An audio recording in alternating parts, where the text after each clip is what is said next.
Bonjour et bienvenue, nous sommes toujours en direct sur handychat.fr pour un nouveau chat recrutement. Notre invité pour les 40 prochaines minutes est le groupe ICF. Alors si ce n'est pas déjà fait, envoyez-nous toutes vos questions. C'est le moment. ICF est un bailleur social présent sur le plan national dans 73 départements et 1800 communes. 1900 salariés dont 880 gardiens d'immeubles travaillent quotidiennement au bien-être des 250 000 locataires du groupe. En 2012, ICF comptabilisait 514 millions d'euros de chiffre d'affaires. Voilà pour le pédigré. En ce qui concerne les valeurs véhiculées par le groupe, je vais laisser la parole à nos invités que je vais rejoindre tout de suite. François Lesaut, bonjour. Bonjour. Vous êtes donc chargé de mission handicap à la branche des entreprises sociales pour l'habitat. C'est Ce ça. qui n'est pas tout à fait pareil que le groupe ICF, je crois. Non, alors en fait, la Fédération des entreprises sociales pour l'habitat est une fédération de bailleurs sociaux Ouais. dont ICF fait partie. Voilà, elle représente 261 organismes partout en France et on emploie 31 000 collaborateurs. D'accord, 31 000. Donc il se rajoute aux collaborateurs d'ICF ou c'est englobé? Les effectifs d'ICF compris. D'accord, très bien. À côté de vous, Bruno Topard, vous êtes responsable ressources humaines à ICF pour l'habitat Nord-Est. C'est bien ça, voilà. Ouais. Donc nous, en fait, je suis responsable RH d'une des filiales du groupe. Donc voilà, il y a plusieurs filiales dans le groupe qui sont réparties sur toute la France.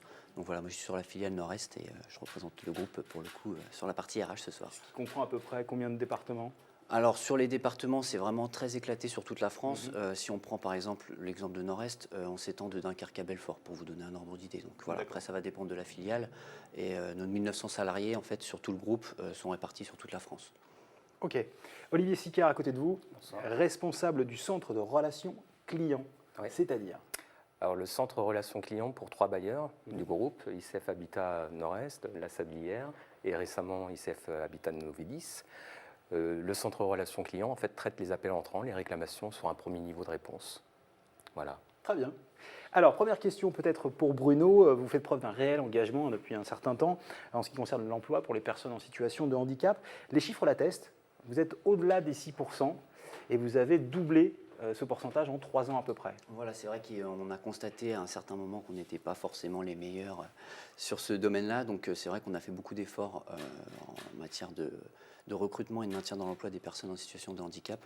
Donc c'est vrai qu'on est assez fiers de ces résultats. Vous avez donc plusieurs postes à proposer aujourd'hui. Ça va de l'analyste programmeur au gardien d'immeuble en passant par des responsables de site. Donc il y en a pour tous les goûts. Et Yalta nous demande quel profil type recherchez-vous, quels critères faut avoir pour... Alors c'est vrai que je postuler. pense un petit peu comme tous les bailleurs sociaux, on recherche particulièrement des profils de gardiens d'immeubles notamment, sur lesquels, contrairement à ce que l'on pense, on a assez de difficultés à recruter parce que c'est un métier qui est vraiment en pleine évolution. On est un petit peu loin de l'image du concierge qui est un petit peu dans sa loge et qui reste un petit peu cloîtré, j'ai envie de dire, si on reprend un petit peu l'image d'Épinal. Nous, c'est vraiment le gardien est vraiment l'interface de la société vis-à-vis de nos clients locataires et c'est vrai qu'il assume un grand nombre de responsabilités, ce qui n'était pas forcément le cas sur ce type de métier auparavant. Donc c'est vrai que c'est un métier sur lequel on a des difficultés à recruter. C'est un métier pour le coup qui est méconnu mais qui est, à mon sens en tout cas, vraiment très enrichissant. Donc moi en tout cas, voilà, j'encourage tous les internautes qui nous écoutent à s'intéresser de plus près à ce poste-là. 880 gardiens, c'est pas assez? Vous avez besoin de plus d'effectifs sur l'ensemble? Pour ICF, je vais laisser Bruno répondre, mais juste ce que je voulais préciser, c'est en fait que au sein de la branche, plus de 50% des emplois sont des emplois qu'on appelle de proximité, c'est-à-dire gardiens d'immeubles et employés d'immeubles, donc des emplois qui sont directement au contact avec nos locataires, voilà, qui nécessitent un grand savoir-être voilà, et un bon relationnel. Ça fait partie des critères effectivement pour être engagé chez vous? Oui, tout à fait. Après, ce qu'il faut voir aussi, c'est qu'on est dans une logique groupe qui est vraiment très importante. Peut-être un petit peu la culture de notre actionnaire qui est la SNCF. En tout cas, voilà, le fait est que le gardien est aussi parfois, et c'est un cas qu'on retrouve assez souvent, un petit peu une porte d'entrée dans le groupe qui permet d'évoluer vers des postes avec d'autant plus de responsabilités. Vous parliez du poste de responsable de site qui se développe de plus en plus dans nos filiales, qui est un poste vraiment pivot et pour le coup où les responsabilités augmentent au fur et à mesure du parcours. Donc c'est vrai que c'est aussi pour cette raison qu'on insiste sur ce type de profil, c'est-à-dire que c'est vraiment une porte d'entrée vers des postes qui peuvent accessoirement, si la personne fait ses preuves, monter vers des postes vraiment plus intéressants. Vous nous disiez combien 31 000 collaborateurs, c'est ça 31 000 collaborateurs, donc combien de gardiens d'immeubles pour vous? Plus de la moitié. Plus de la J'ai pas le moitié. chiffre exact, mais C'est énorme. ouais. Ah oui, vraiment, c'est l'emploi central au sein des ESH. Oui, nous, nos effectifs, c'est pareil, on a à peu près la moitié de nos effectifs, c'est-à-dire des 1900 collaborateurs qui sont du personnel d'immeuble. D'accord. Il y a un autre volet peut-être, c'est le back-office, je ne sais pas si on appelle ça comme ça, c'est la relation client. La relation client, oui. Ouais. Ça consiste en quoi exactement et qu'est-ce que font vos salariés? Alors, juste pour rebondir sur ce que vient de dire Allez-y. Bruno, concernant les gardiens, effectivement, il y a des possibilités d'évolution, et notamment ce centre relation client a pu accueillir à un moment donné des gardiens. Voilà, donc c'est une reconversion, c'est un nouveau métier, et ça se passe plutôt bien chez nous. D'accord. Pour votre question, je viens de l'oublier. Alors, c'est simplement, en fait, je vous demandais simplement comment se passait le travail au quotidien, qu'est-ce que c'était comme travail, tout simplement. Alors, les c'est le relations traitement de la clients. réclamation par téléphone. Ouais. Voilà, donc ça représente de gros volumes d'appels par collaborateur. Au-delà de travailler par téléphone, ils travaillent sur de nombreux outils informatiques. Donc, j'imagine qu'on y viendra avec leur portage, qui sont susceptibles d'être adaptés pour des personnes déficientes visuelles, notamment. Voilà. Après, traitement de la réclamation, effectivement, par téléphone, traitement de mail, et puis traitement dans un outil que nous, on appelle GDC, gestion de contact. D'accord. Combien de personnes handicapées avez-vous embauché ou travaillent pour vous aujourd'hui? Alors, au niveau du Olivier. centre de la relation client, on a commencé notre expérience par l'intégration de stagiaires déficients visuels et on a CDIsé très rapidement 2 collaborateurs. Ensuite, en personnes avec un handicap, visuel ou non, on doit être à peu près sur 34 collaborateurs, on doit être à 7 personnes. Donc, je n'ai pas fait le ratio, je n'ai pas fait le pourcentage, mais ça doit représenter Enfin, un peu globalement, plus, si un c'est peu plus de plus de 10%, a priori, 12%. Un peu plus de 12%. D'accord, ok. Ouais. Après, historiquement, moi, ce que j'ai pu constater, en tout cas, c'est vrai qu'on a du mal à trouver des candidats qui ont la reconnaissance de travailleurs handicapés. Et globalement, la plupart étaient déjà dans nos effectifs, alors en le sachant ou sans le savoir. Et c'est pour ça que nous, on insiste vraiment énormément sur le maintien dans l'emploi et les aménagements de poste. Parce que voilà, je compare toujours un petit peu ça à la gestion des talents, c'est-à-dire on fait vraiment en sorte que les personnes qui sont dans nos effectifs et qui ont potentiellement ou pas des difficultés vraiment se sentent bien dans leur poste et puissent rester pérennement sur leur poste sans difficulté particulière. Vous parliez de reconnaissance. Vous vouliez. Oui, ouais, je voulais juste allez-y. préciser, rebondir sur votre question, parce que vous posiez la question du nombre de travailleurs handicapés qu'on... Oui. Donc pour moi, c'est un peu l'occasion aussi de mettre en avant ce que fait la branche, Bien sûr. en termes de chiffres, en tout cas. Ça ne se limite vraiment pas à ça, mais c'est toujours un indicateur intéressant. Donc on a un taux d'emploi de 5,25 dans la branche des ESH, sachant que la moyenne nationale est à peu près entre 2,8 et 3. Donc c'est pour vous dire à quel point... Bien au-dessus, effectivement. Voilà, c'est pour vous dire à quel point les ESH sont actifs sur le sujet. C'est dû au fait que vous employez beaucoup de personnes ou pas, vous croyez? Essentiellement, oui. La plus grande modalité de réponse à notre obligation d'emploi, c'est de l'emploi direct, en CDI en plus. C'est D'accord. important de le dire, on a 80% de nos employés qui sont en CDI et les travailleurs handicapés ne sont pas discriminés par rapport à ça, c'est le même taux. D'accord. Nous, au niveau du groupe, en tout cas, on est sur un taux de 5,7% hors recours à des ESAT, par exemple, qui permettent aussi d'augmenter ce taux. Mais juste sur le taux de personnes emploi direct, on est sur un taux de 5,7, donc qui est un petit peu au-dessus de ce qui se fait dans la branche. Ouais. On a plus de 61% de nos entreprises qui dépassent le taux de 6%. D'accord. On a bien compris que ICF était un bon élève en termes d'emploi. On essaye, en tout cas. Bah oui, non mais très bien, c'est parfait. Très proactif. Vous parliez tout à l'heure de reconnaissance. Est-ce que vous considérez, c'est une question qui revient souvent dans les différents chats de recrutement, est-ce que vous considérez que c'est plutôt bien que la personne indique qu'elle est handicapée sur un CV éventuellement? Moi, clairement, en tout cas, quand je m'occupe des recrutements, c'est clair que je pense que c'est vraiment quelque chose qu'il faut valoriser parce que ça peut expliquer certains petits écarts dans le parcours, des trous un petit peu qu'un accident de la vie pourrait expliquer. De toute façon, j'ai envie de dire, aujourd'hui, il y a beaucoup d'incitations justement pour l'embauche des travailleurs en situation de handicap. Donc j'ai envie de dire, les entreprises font quand même de plus en plus de la discrimination positive de ce côté-là. Donc moi, j'ai envie de dire, c'est tout à leur intérêt de le noter. Alors sans rentrer dans le détail, parce qu'après le détail ne nous regarde pas, mais c'est vrai que ça peut juste faire un petit... Ça peut permettre peut-être de mieux aiguiller aussi? Voilà. éventuellement. On va aussi faire une redite par rapport à ce qui se dit dans les autres chats et tout. J'ai un petit peu regardé, c'est vrai que tout le monde a un peu la même vision, mais plus c'est dit en amont, plus on peut mettre en place aussi éventuellement des opérations de maintien si besoin il y a. Hein. Donc, Des aménagements, des choses comme ça. Voilà, des aménagements de temps de travail technique, enfin voilà. Comment ça s'est passé justement effectivement au niveau de la relation client? Est-ce que vous avez eu des aménagements à faire? Oui, forcément. En fait, on a fait faire des audits techniques en amont pour voir si nos outils déjà étaient compréhensibles par les outils, notamment des collaborateurs non-voyants. Ce sont des outils un peu spéciaux qu'on appelle JAWS, les plages braille bien évidemment. On s'est rendu compte qu'effectivement tout était facilement adaptable, mais il a fallu faire ça avant et assez en amont d'ailleurs pour pouvoir prendre la décision d'intégrer ces personnes-là. D'accord. Ouais. Justement, on a un cas concret qu'une équipe est venue filmer dans vos locaux au sein de la relation client. C'est Ayette, qui est malvoyante et conseillère au centre de relation client. Une de nos équipes l'a suivie. On regarde le reportage et on en discute après.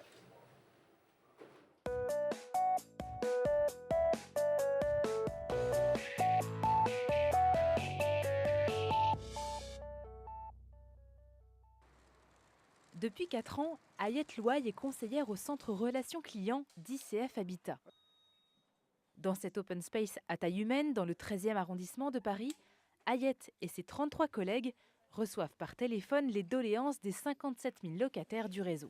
Alors, vous avez eu un prélèvement le 11 octobre, madame, d'accord, de 269,06 €. Vous avez fait un chèque, donc nous faisons principalement de la réception d'appels et nous gérons les réclamations des clients locataires. Là, on va vous faire un autre prélèvement là, le 11 novembre, madame. Nous suivons les mêmes procédures qui sont mises en place par nos managers. Et je pense que c'est pour ça que c'est aussi un travail d'équipe. Ayette, oui. Est-ce que tu pourrais te mettre sur ton PeopleSoft, s'il te plaît? J'ai fait une formation de conseiller service client à distance au centre Forja à Paris 14e. Et donc durant cette formation, je devais faire un stage pour valider mon diplôme. Et j'ai donc effectué mon stage à ICF Habitat La Sablière. Et par la suite, on m'a proposé un contrat en CDD dans un premier temps, puis un CDI. L'initiative de recruter des collaborateurs malvoyants via un centre de rééducation professionnelle émane du responsable de centre. Et pourtant, la mise en place n'est pas évidente.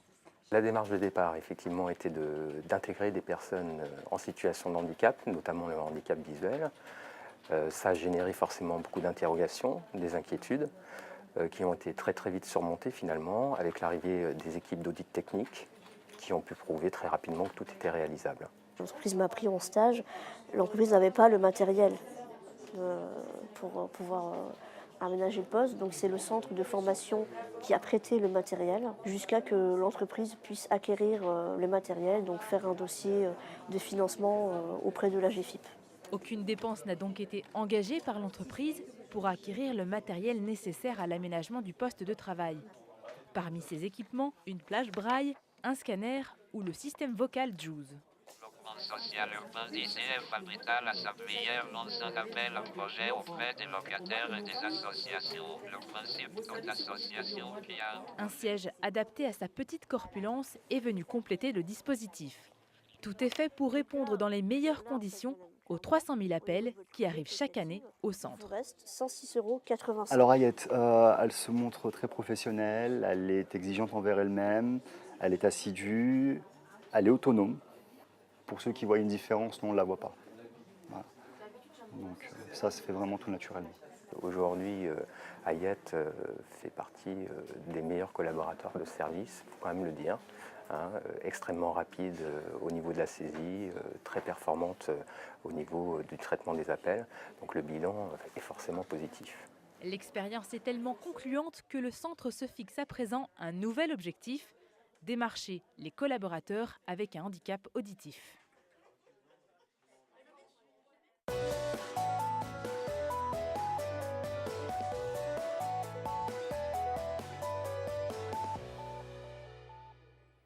Alors on a pu voir dans le reportage comment s'était passé l'embauche d'Ayette dans votre service et l'aménagement de son poste.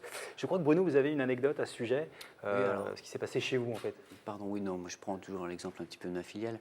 On a eu un cas récemment pour le coup est assez frais encore, d'une salariée qui a eu un petit souci de santé au niveau de son bras, pour pas la citer, un accident de travail. Et pour le coup, c'était une personne qui vraiment a toujours fait des efforts, était vraiment bien sur son poste. Donc on a vraiment fait des efforts pour rechercher une possibilité de la maintenir sur son poste. Et notamment, pour moi, ce qui est vraiment très important, c'est qu'il y a une vraie coopération avec les professionnels du terrain, avec ses responsables. Et donc du coup, c'est eux qui nous ont alertés, qui nous ont proposé des pistes qui ont fait que nous, du coup, on a pu rechercher des solutions. Et aujourd'hui, on lui a confié des tâches différentes de ce qu'elle avait, c'est-à-dire qu'elle faisait les tâches ménagères qu'elle ne peut plus faire. Donc on lui a confié des tâches de médiation pour lesquelles il y avait un besoin vraiment sur le secteur sur lequel elle était affectée. Et donc aujourd'hui, voilà, on a réussi à la maintenir sur son poste à temps plein, ce qui n'est pas toujours évident sur des postes de gardiens d'immeubles qui ont des restrictions au niveau physique, sachant que la plupart du temps, ils font moitié de tâches un petit peu administratives et la moitié de tâches manuelles. Donc on a réussi à la maintenir à 100% sur un poste administratif avec des tâches qui n'existaient pas pour le coup, ni sur l'agence, ni dans la société. Donc c'est quelque chose dont on est assez fier, oui, parce qu'on a réussi vraiment à trouver une solution gagnante-gagnante. Il y a une question de Hadji qui vous demande s'il y a des handicaps incompatibles avec l'un ou l'autre de vos métiers. Pour moi, non, il n'y a pas de... En tout cas, il ne faut vraiment pas partir de ce postulat, sinon on ne va pas chercher de toute façon des solutions. Je pense que des solutions, on peut toujours en trouver. Ça sera plus ou moins facile, ça se fera plus ou moins naturellement, mais on arrive toujours quand même à trouver des solutions et des aménagements. Il faut arrêter de réfléchir, de voir ce que la personne ne peut pas faire. Il vaut mieux regarder ce qu'elle peut faire. Et on trouve toujours de toute façon des choses que la personne peut faire. Et on accentuera sur ça, parce que c'est là-dessus que finalement la personne fera d'autant plus preuve d'enthousiasme, etc., qui feront qu'elle sera beaucoup plus performante sur ce qu'elle sait faire. Vous êtes d'accord avec le fait que ce soit l'entreprise qui doive s'adapter au handicap de chacun ? En tout cas, elle a sa part, c'est sûr. Voilà, enfin, la compensation, elle se passe toujours au niveau de trois ensembles. Il y a l'entreprise, il y a le travailleur handicapé. Et la plupart du temps, quand il n'y a pas d'aménagement de poste ou qu'il ne se déclare pas, c'est lui qui compense tout.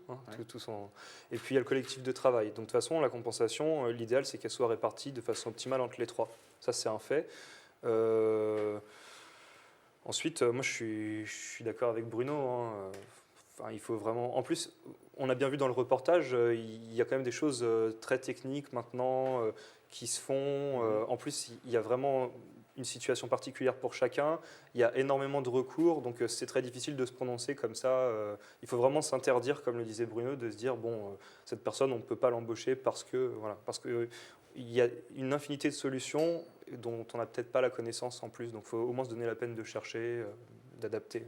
Voilà. C'est vraiment l'intérêt d'avoir des échanges et beaucoup de communication entre les différents acteurs de cette chaîne dont on a parlé, parce que c'est vrai qu'on peut aussi avoir des appuis externes, et je prends notamment notre rôle de RH. Pour le coup, c'est vraiment notre rôle à nous de rechercher les solutions qu'on peut avoir aussi en externe, avec des appuis par les SAMET, ce genre d'organismes qui permettent vraiment de trouver des solutions auxquelles, quand on reste le nez dans le guidon et dans son quotidien d'opérationnel, on ne pense pas forcément. Alors maintenant que tout le monde est rassuré sur les possibilités d'embauche dans le groupe ISF, j'ai une autre question de Chai qui demande à qui dois-je envoyer ma candidature ? C'est très concret.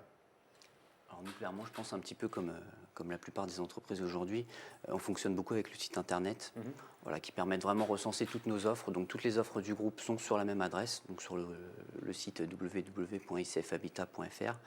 Pour le coup, vous avez un espace carrière qui est assez classique et dans lequel vous avez toutes les offres d'emploi disponibles et sur lequel vous pouvez également envoyer une candidature spontanée s'il n'y a pas de poste qui correspondent à vos compétences actuelles.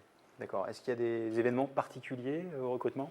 Alors c'est ça, la mission handicap en fait de la fédération ne recrute pas en elle-même. Elle est là en appui aux sociétés du groupe sur tout un tas tous les axes d'une politique handicap.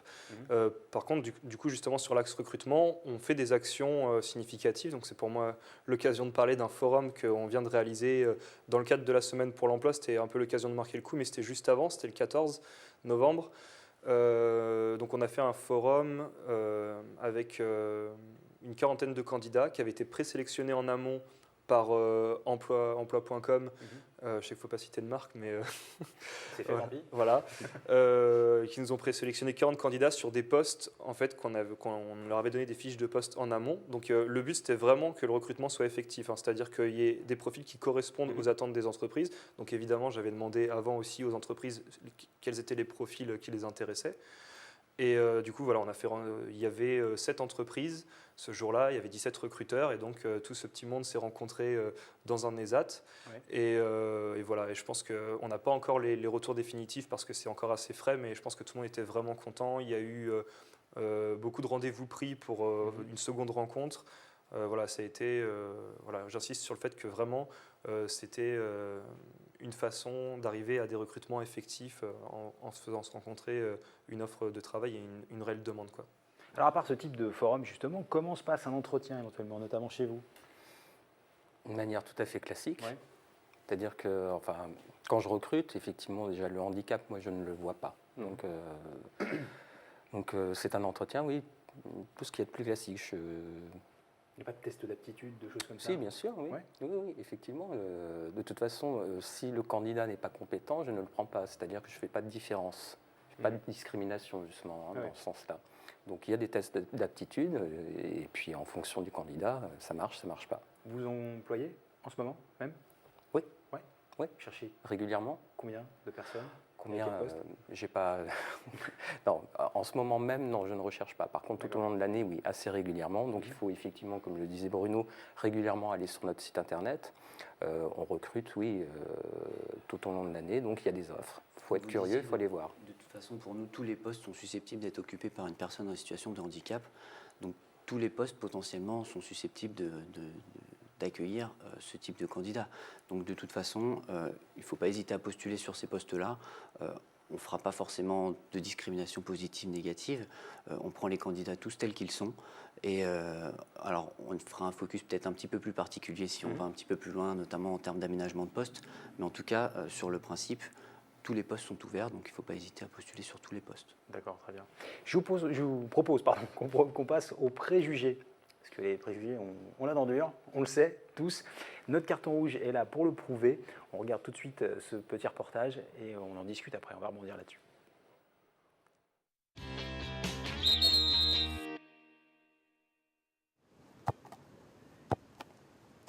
Dans une entreprise, les handicapés, ils occupent que des postes sans responsabilité. Alors du coup, le handicapé, lui, il est bien, il est conscient de sa situation et il n'embête pas les autres.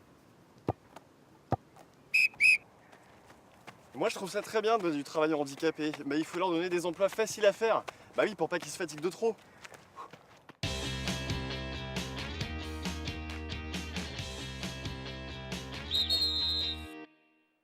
Alors j'imagine que vous êtes parfaitement d'accord avec ce que vient de dire notre comédien. Ça va de soi? Absolument. Ouais, C'est pour ça qu'on est là. Hein. bah, absolument. Peut-être un petit mot sur ce qui vient d'être dit justement. Parce que les préjugés, on sait qu'il y en a. Non, ça revient un petit peu à ce qu'on disait auparavant, c'est-à-dire qu'il n'y a pas de poste réservé pour les personnes en situation de handicap parce qu'elles sont tout à fait en mesure de faire la même chose que les autres. Donc il n'y a pas de raison de les cantonner à des postes moindres avec des moindres responsabilités. C'est même plutôt l'inverse, j'ai envie de dire. Généralement, une personne en situation de handicap a beaucoup plus envie de faire ses preuves et en général s'engage beaucoup plus qu'un salarié classique. Et ça, on le constate assez souvent quand on fait les études comparatives par rapport à un salarié qui ne serait pas atteint de handicap. On constate souvent une hausse de productivité par rapport à d'autres salariés. Il y a un niveau d'exigence Oui. supérieur, tout à fait. Il y a des postes à responsabilité chez vous, on l'a vu. Et est-ce qu'il y a des formations à avoir ou est-ce que vous pratiquez les formations en vue de ces embauches éventuellement? Vous proposez des formations, pardon. C'est vrai que généralement, on recherche plutôt des candidats qui aient déjà cette formation parce que c'est un gros engagement pour l'entreprise. Après, j'ai envie de dire, il n'y a pas de règles fixées dans le marbre sur ce genre de questions. En entretien, ça passe aussi beaucoup sur le feeling, le ressenti, la manière dont le candidat se présente, la manière dont il vit. Moi, j'ai toujours envie de rappeler au candidat que le recruteur en face qui recherche le plus souvent, c'est un collègue. Donc voilà, de vraiment se montrer sous son meilleur jour. Et un candidat qui fait forte impression, il peut passer le cap du recrutement même sans avoir forcément le diplôme. On va l'aider à évoluer Voilà. tranquillement. Si vraiment on a une personnalité qui est vraiment marquante, quelqu'un qui fera vraiment l'affaire en termes de personnalité, oui, on peut engager des formations pour adapter si besoin. Une question de Rockart. Si je postule chez vous, est-ce que je suis sûr de trouver près de mon domicile ou je serais susceptible de déménager? 73 départements, on imagine que c'est quand même assez vaste. Non, ça dépend du poste sur lequel il C'est ça, postule aussi. ouais, C'est comme dans toutes les entreprises. Si c'est pour le poste de conseiller clientèle, ça sera Paris. Donc voilà. D'accord. C'est souvent une question qu'on se pose. Nous, on a des collaborateurs qui travaillent sur Paris, mais qui habitent à Lille, à Reims, voilà, des régions en province. C'est pas rédhibitoire. Après, on se met aussi dans la peau du candidat, c'est-à-dire se dire qu'il va peut-être avoir des conditions de transport qui vont pas être évidentes. Donc, c'est à prendre en compte aussi pour nous, pour le recrutement, parce que c'est quelqu'un qui va potentiellement se fatiguer plus vite, qui aura des difficultés pour se rendre sur le lieu de travail. Donc, c'est des questions qu'on prend aussi en compte. Alors, on va peut-être prendre la question à l'envers. C'est Talion qui pose la question. Dans quel département vous embauchez le plus? Ça dépend des filiales, hein, j'ai envie de dire. On a un gros pool de recrutement en Ile-de-France. Après, nous, on essaie d'être présent, en tout cas, dans toutes les grandes métropoles en France. Donc, sur les villes de Lille, Marseille, Lyon, Bordeaux, voilà, on arrive à avoir beaucoup de recrutement sur ces grandes villes. Il y a quand même une spécificité dans nos métiers, enfin surtout celui de gardien, puisqu'on en parlait tout à l'heure, c'est qu'il y a pas mal d'entreprises sociales qui logent leurs gardiens déjà sur site. Oui. Hein, donc ça, c'est quand même quelque chose de différent par rapport à d'autres métiers. Au niveau de la fédération, comme je vous dis, on est présent dans toute la France. Donc il y a des postes partout, de tous les bailleurs sociaux. Donc, a priori, si la personne est mobile, il n'y a aucun souci pour qu'elle trouve un poste chez vous. A priori. Ouais. C'est un choix de vie, après, j'ai envie de dire. Hein, mais Complètement, oui, tout à fait. Ouais. Alors, autre question de Samar. Bonjour, handicapé, 55 ans, je suis à la recherche d'un emploi. Est-ce trop tard pour mon âge? Non, on a aussi, au niveau de la branche, on n'a pas qu'une politique handicap, on a aussi une politique de ressources humaines. On vient de signer un accord justement qui favorisera l'intégration de collaborateurs jeunes et seniors. Voilà. Ça veut dire pour les jeunes moins de 25 ans et seniors plus de 50. D'accord, donc elle est complètement dans le schéma. Voilà. Enfin, chacun a quelque chose à apporter, j'ai envie de dire. Quelqu'un qui a 55 ans aura potentiellement une bonne expérience derrière lui, beaucoup de recul, parfois une capacité d'analyse que n'ont pas forcément des profils plus juniors. Chacun a ses qualités, il faut jouer là-dessus. C'est ça aussi qu'il faut valoriser en entretien, hein, j'ai envie de conseiller aux candidats. Donc en tout cas, c'est pas rédhibitoire. Vous parliez des aménagements de poste tout à l'heure. Jenny demande si les aménagements peuvent poser problème quand on embauche une personne handicapée. On peut se dire qu'effectivement, parfois, ça peut coûter très cher à l'entreprise et ça peut être une vraie contrainte. Ça, c'est pareil, c'est aussi une grosse idée reçue, à mon avis, parce qu'il y a beaucoup d'aides qui sont fournies par la GFIP, notamment, pour pas nommer. Donc, c'est un petit peu un faux problème, j'ai envie de dire. C'est un petit peu de se défausser en tant qu'employeur quand on évoque cet argument-là, parce qu'on trouve toujours des solutions pour aménager des postes, entre guillemets, à moindre coût. On l'a vu effectivement chez vous. L'aménagement, c'est pas très cher. C'est un coût tout de même. Oui, on est dans les 23 000 euros, mais tout de même, oui, c'est un coût, mais qu'on n'a pas eu à supporter du tout d'ailleurs, puisque les CRP à l'époque nous avaient prêté le matériel. Donc on a fait nos demandes classiques à la GFIP et concrètement ça nous a coûté 0. D'accord. Voilà. Donc effectivement c'est un faux problème. C'est une belle opération. C'est une très belle opération. Oui. Et pour vous et pour la personne handicapée que vous avez pu embaucher. Complètement. D'accord. Qui derrière en plus a largement fait ses preuves, donc pour le coup c'est ce qu'on disait tout à l'heure, c'est vraiment du gagnant-gagnant. Absolument. On va tout de suite rejoindre Julien pour les CV. On va voir si vous avez reçu beaucoup de CV, savoir si potentiellement vous avez des gardiens d'immeubles en devenir. Julien, bonjour. Bonsoir. Bonsoir Erwan, effectivement. L'heure est tardive. Ou presque. Et je vous envoie tout de suite Bruno qui va vous rejoindre pour décortiquer avec vous quelques CV.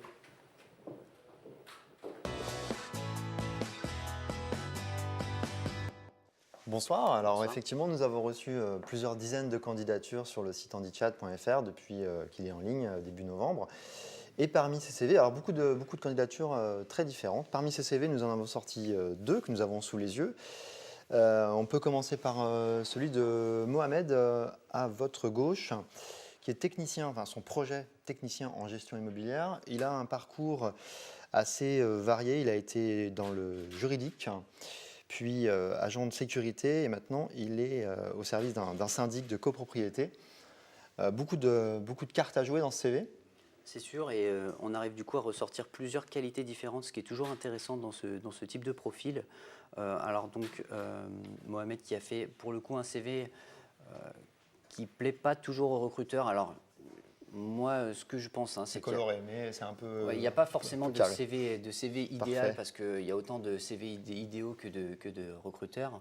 En tout cas, un CV qui est formé avec les compétences en un bloc sur la partie supérieure et le détail des expériences. D'expérience, je sais que ça passe pas forcément avec les recruteurs parce qu'on n'arrive pas à faire le rattachement entre les expériences et les missions qui ont été assurées pendant Effectivement, on voit qu'il a assez peu détaillé ses expériences, notamment récentes. Voilà, et c'est vrai que du coup, c'est dommage de ne pas savoir dans quelle expérience il a effectué telle ou telle mission, parce qu'on a du mal du coup à imaginer le temps passé sur telle mission ou à quel niveau de responsabilité il a accédé sur tel ou tel poste. D'accord.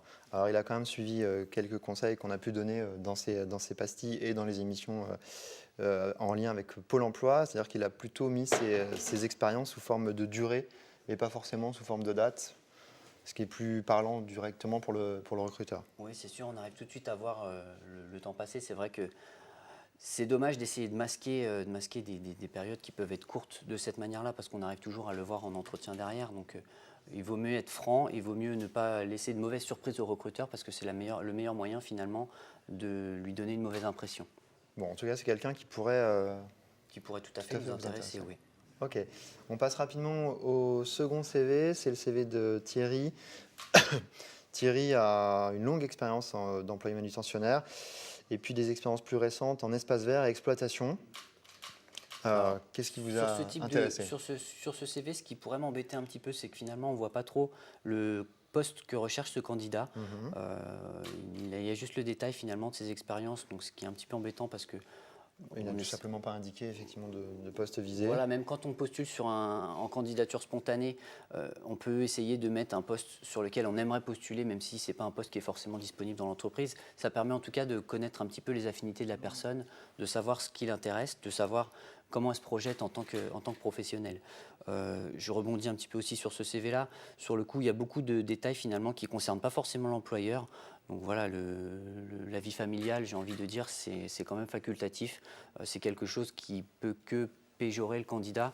Ça apporte rien, en tout cas pour l'employeur. Donc pour moi, il n'y a aucun intérêt à le mettre. Ici. Voilà, comme les centres d'intérêt, s'il y a des choses qui sont un petit peu marquantes, ça vaut le coup de les mettre. Sinon, je pense que ça revient toujours un petit peu les mêmes. Donc ça reste, à mon avis, une valeur ajoutée moindre. D'accord. Donc le côté petite maintenance, espace vert, ce sont des choses qui peuvent quand même c'est des choses qui peuvent tout à fait nous intéresser, oui. Juste un détail sur un troisième CV que nous avions, qui est commencé par l'intitulé candidature spontanée qu'on voit ici, en haut du CV. Est-ce que ça a un intérêt ou alors est-ce qu'il ne vaudrait mieux pas mettre un poste visé ? Voilà, c'est ce qu'on disait tout à l'heure. Il vaut mieux mettre un poste visé parce que ça parle beaucoup plus aux recruteurs. Il ne faut pas oublier que les recruteurs, la plupart du temps, lisent une grosse quantité de CV. Donc c'est vrai qu'il faut marquer l'œil. Il faut que le CV soit percutant pour que le recruteur le retienne. Donc c'est vrai que c'est ce qu'on disait un petit peu tout à l'heure, de remarquer les mêmes choses que d'autres candidats. Le but, c'est quand même de se démarquer. Donc c'est vrai qu'il vaut mieux mettre les informations vraiment les plus importantes. Très bien. Écoutez, merci beaucoup. Voilà, Juan, peut-être quelques futurs entretiens en perspective pour ICF. Merci Julien, merci beaucoup Bruno. On est en pleine conversation, excusez-nous. On laisse Bruno revenir. Peut-être une question, Bruno, sur l'alternance et l'apprentissage. Est-ce que chez vous, ça se fait et dans Alors quel ça cadre ? se fait et on a fait notamment beaucoup d'efforts sur ce point cette année, même si c'est des choses qu'on faisait déjà auparavant. Mais c'est vrai que le fait est que du coup, on a quand même beaucoup de domaines particuliers pour le recrutement. Mais c'est vrai que notamment sur cette rentrée, on a fait de gros efforts sur l'alternance. C'était un souhait aussi des organisations syndicales. Donc on essaye vraiment d'alimenter le dialogue social par ce biais aussi. Donc en tout cas, on a de bons résultats de ce côté-là cette année. En ce qui concerne la sensibilisation des locataires, est-ce que certains locataires ont été réticents, est-ce que vous le savez ou non, au fait qu'il y ait un gardien d'immeuble ou quelqu'un au téléphone qui soit handicapé ou pas? Jamais? Non, j'en ai pas le souvenir. De toute façon, au téléphone, le handicap s'entend encore moins, pour le coup. Donc non, j'ai pas eu de remontée de ce type. Contrairement aux idées reçues aussi, le handicap ne se voit pas. Donc la plupart du temps, les locataires ne le savent pas. Souvent, ça, c'est vrai que, en tout cas, nous, il y en a beaucoup qui sont en situation de handicap et pour le coup, c'est complètement invisible. Donc, les locataires, eux, ne le savent même pas la plupart du temps. Et 80% du temps, ça se voit pas. Oui. Donc finalement, Oui, tout à fait. Vous ne mettez pas au courant les locataires, quoi qu'il arrive. On n'a Mais pas pas le faire, d'intérêt de toute manière. à Pas le le faire, de cacher, toute mais on n'a pas d'intérêt à le dire non plus. Donc, Mhm. ça reste la vie privée aussi du salarié. mais le locataire, ce qui l'intéresse, c'est que le gardien fasse un bon travail, tout simplement. Donc on n'a pas à divulguer ce genre d'informations. aux Oui, tant que le locataires. travail est fait de toute façon. Voilà, c'est ça. ouais. Mhm. Par contre, on a à se soucier du travail de notre gardien, mais comme on recrute sur compétence, ça se passe souvent très bien. Alors, quelles sont les possibilités d'évolution au sein du groupe? C'est une question de Jonathan36. Alors, on a parlé rapidement tout à l'heure du type de profil qu'on a au sein du groupe. Si je reprends dans les très grandes lignes, outre les personnels d'immeubles et les fonctions de support un petit peu classiques qu'on a dans toutes les sociétés, Ouais. on a du personnel qui est spécialisé dans la gestion locative et du personnel spécialisé dans la gestion de patrimoine. Donc voilà, que ce soit le relationnel avec les clients, tout ce qui est sur les charges locatives, ce genre de choses. Et on a une partie qui est sur la maintenance, le suivi du patrimoine pour que nos logements soient en bon état et le reste. Donc c'est vrai que, comme je vous le disais, le poste de gardien, ça peut être une porte d'entrée aussi vers des postes dans ces secteurs-là. Est-ce que vous proposez des postes durables dans le temps, demande Léna, CDD ou CDI en fait? C'est ce que je vous disais tout à l'heure. 80% de nos postes sont en CDI. Effectivement, c'est plutôt durable. Plutôt Et vous durable. cherchez plutôt des gens qui soient pérennes à ces postes. Oui. Au Ouais. niveau du centre relations clients, c'est 100% CDI. Oui. 100% CDI. Ouais. D'accord. Et c'est vrai que c'est des postes, pour le coup, il y a assez peu de turnover, ce que nous, on apprécie également parce que ça permet vraiment de créer des liens avec les clients locataires. Donc c'est vrai que c'est quelque chose qu'on valorise aussi. Peut-être quelques conseils pour l'entretien. Vous avez conseillé certainement sur certains CV tout à l'heure. Des conseils pour l'entretien. Qu'est-ce que vous Vraiment, diriez moi, le aux plus futurs important, ce postulants que j'essaye toujours de mettre en exergue aussi, de rappeler aux candidats que, comme je le disais tout à l'heure, le recruteur cherche un futur collègue. Donc voilà, de toute façon, pas masquer sa personnalité parce que ça se voit toujours, quoi qu'il arrive. Ça reste un petit peu bateau de dire, mais de rester soi-même parce que on le voit toujours en tant que recruteur, on commence à avoir un petit peu l'habitude de démasquer certains jeux. Donc vraiment, de se montrer sous son meilleur jour, de vraiment montrer ce qu'on recherche dans le poste. Moi, ce que j'adore regarder, c'est vraiment chercher la logique des candidats qui postulent pour comprendre vraiment ce qui les amène à postuler dans notre entreprise. On parlait tout à l'heure du handicap visible ou non. Il y a un handicap qui est absolument pas visible, ou presque pas visible, c'est le handicap psychique. Est-ce que ça peut poser problème dans vos services? Olivier? J'ai jamais été confronté en fait à ce type de handicap, donc je pourrais pas vous répondre. Maintenant, comme ça, je me dirais que non. Pourquoi? Enfin, pourquoi pas surtout? Oui, en effet. C'est comme tout, on peut prévoir des choses qui font qu'on arrive à appréhender la situation de la meilleure manière. Et pour le coup, c'est vraiment pas un frein. D'accord. On arrive presque à terme de ce chat. Est-ce que tous les trois, vous avez un petit mot de conclusion, des conseils à donner, encore une fois, aux futurs postulants, aux gens qui voudraient éventuellement travailler chez vous? Est-ce que vous avez un mot à dire pour justement les faire venir, tout simplement? Moi, je pense que les plus belles paroles, c'est celles qui sont suivies d'actes. Donc, plutôt que de les exposer, moi, je vous invite à prendre rendez-vous l'année prochaine pour qu'on fasse un bilan de l'année à venir. En tout cas, voilà, nous, ce qui nous intéresse vraiment, on essaie aussi de donner du sens à l'action de nos salariés. On travaille beaucoup avec nos clients locataires sur les logements accessibles. Donc, on fait aussi beaucoup d'efforts pour que nos salariés puissent travailler dans des conditions d'accessibilité suffisantes pour tout le monde. Très bien. Moi, j'ai envie de dire qu'on a des métiers qui sont beaux, entre guillemets, une raison sociale qui est quand même, de loger, le logement social, quoi. Donc, c'est quand même aussi un aspect, je pense, qui peut être très intéressant quand on recherche un travail. Vous dire aussi que, encore au niveau de la branche, je parle encore au niveau de la branche, malgré la crise, on continue à embaucher. On a une croissance constante de nos effectifs. Donc voilà ce que je pouvais dire un petit peu pour donner envie aux gens de nous rejoindre. Très bien. Olivier, dernier mot. Moi, ce serait plutôt un mot qui s'adresse aux managers, Ouais. en leur disant allez-y, n'ayez plus peur, vivez cette expérience parce qu'elle est très belle pour l'avoir vécue et avoir envie de continuer à la vivre. Donc allez-y. Voilà, courage. Eh bien, écoutez, merci à tous les trois pour vos messages de sincérité. J'espère que c'est passé à travers ce HandiChat.